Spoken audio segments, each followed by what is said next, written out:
you both of you have kids, and both of you do OnlyFans. How old are your kids? My stepchildren are 11 and 16. Oh, stepchildren. Okay. 11 and 16. 13. 13. Okay, so they're kind of in the age range where it could have an impact. Has, to some degree, you've seen it with your children. Has there been a bullying impact? Has there been an impact? Not bullying, but I could tell you that, yes, in silence, I know that my daughter, she's not stupid. Kids are not stupid. And you know what? Somebody could always take a screenshot and, post it somewhere else, and it just kind of spreads from there. So I try to be careful, but I do know that, and I think about this too, like I'm putting her in a predicament or in a situation that she may get some negative feedback. And so that's something that I'm also aware, and it's just me trying to figure it out. So I can't. You know what I would do if I were in your shoes? I already know. What would I do? Stop doing what I'm doing. That's part of it. What I would do if I were in your shoes, you mentioned that you have a relationship with God and that you love God.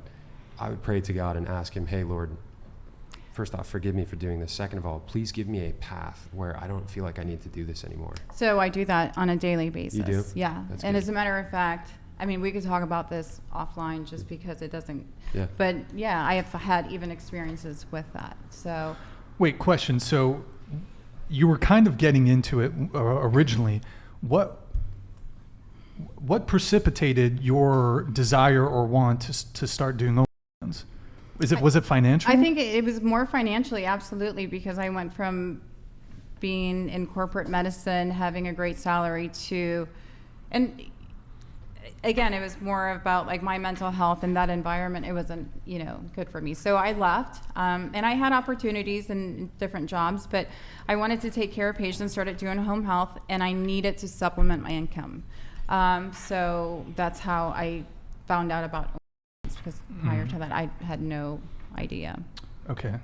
And then you have 2 stepchildren.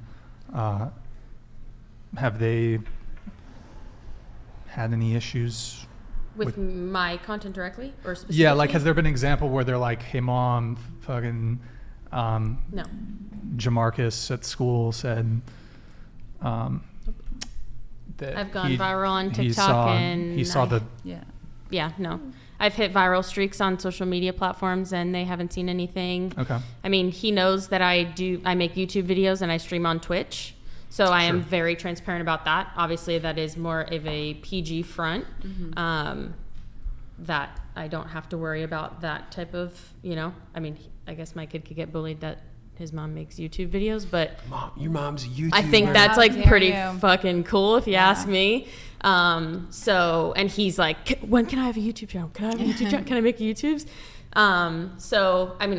We haven't ran into any issues personally about any of that, but we know that it could happen at any moment. Yeah, I have a question for you, Chase.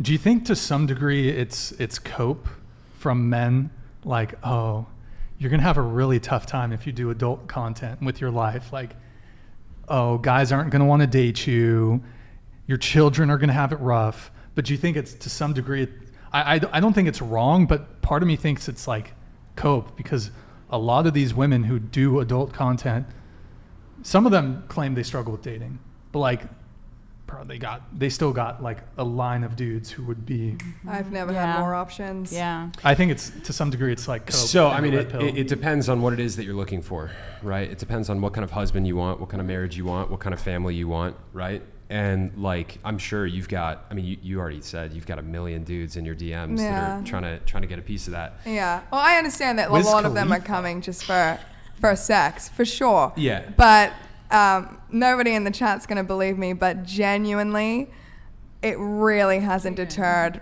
finding somebody who is serious about dating me at all.